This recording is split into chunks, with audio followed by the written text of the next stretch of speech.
বর্তমানে 2025 সালের শুরুর দিকে গোটা ভারতবর্ষ জুড়ে 8 থেকে 80 বছরে সকল মানুষের মধ্যেই একটাই নাম, মহাকুম্ভ। কিন্তু কি এই মহাকুম্ভ, কেন তা পালিত হয়? নমস্কার, আপনারা দেখছেন আনফিল্টার্ড বাংলা।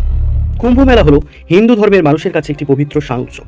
এটি ভারতবর্ষ তথা পৃথিবীর সবচেয়ে বড় ধর্মীয় সমাবেশ, যেখানে অংশগ্রহণ করেন সনাতন ধর্মের মানুষের পাশাপাশি সাধু সন্ন্যাসী সমেত দেশ বিদেশের লক্ষাধিক মানুষজন।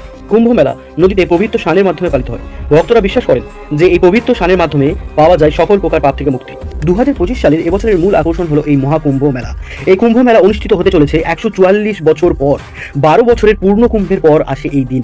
নক্ষত্র গ্রহদের বিচারে নির্ধারণ করা হয়েছে এই দিন। পৌষ পূর্ণিমা তিথিতে শুরু হয়ে মহাশিবরাত্রির দিন পর্যন্ত চলে এই মেলা। 2025-এর মহাকুম্ভ অনুষ্ঠিত হচ্ছে প্রয়াগরাজে, যা 13 জানুয়ারিতে শুরু হয়ে চলবে 26শে ফেব্রুয়ারি পর্যন্ত। কিন্তু প্রয়াগরাজেই কেন? শাস্ত্র অনুযায়ী প্রয়াগরাজ হলো তীর্থরাজ। ধর্মীয় মতে ব্রহ্মা প্রথম এখানে যজ্ঞ করেছিলেন। শুধু তাই নয়, পুরাণ মতে ঋষি দুর্বাসার অভিশাপে দেবতারা যখন ক্ষমতা হারিয়ে ভগবান বিষ্ণু শরণাপন্ন, তখন বিষ্ণুর পরামর্শে দেবতারা অসুরদের নিয়ে শুরু করেন সমুদ্র মন্থনে।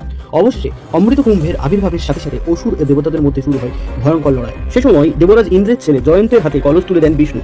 দেবতা ও অসুরদের পারস্পরিক এই লড়াইয়ের সময় পৃথিবীর 4টি স্থানে কলস থেকে এক ফোঁটা করে অমৃত পড়ে যায়। নাসিক, উজ্জয়িনী, হরিদ্বার সহ এই প্রয়াগরাজ। আর এই প্রয়াগরাজেই রয়েছে গঙ্গা, যমুনা, সরস্বতী নদীর সঙ্গম। সাধারণত কুম্ভ মেলা 3 বছর অন্তর আয়োজিত হয়। অর্ধকুম্ভ 6 বছর আর পূর্ণকুম্ভ 12 বছর অন্তর। আর 12টি পূর্ণকুম্ভ মিলে হয় একটি মহাকুম্ভ, যা আসে 144 বছর অন্তর। একবিংশ শতাব্দীর বুকে এটাই হলো প্রথম মহাকুম্ভ এবং এটি হলো শেষ মহাকুম্ভ।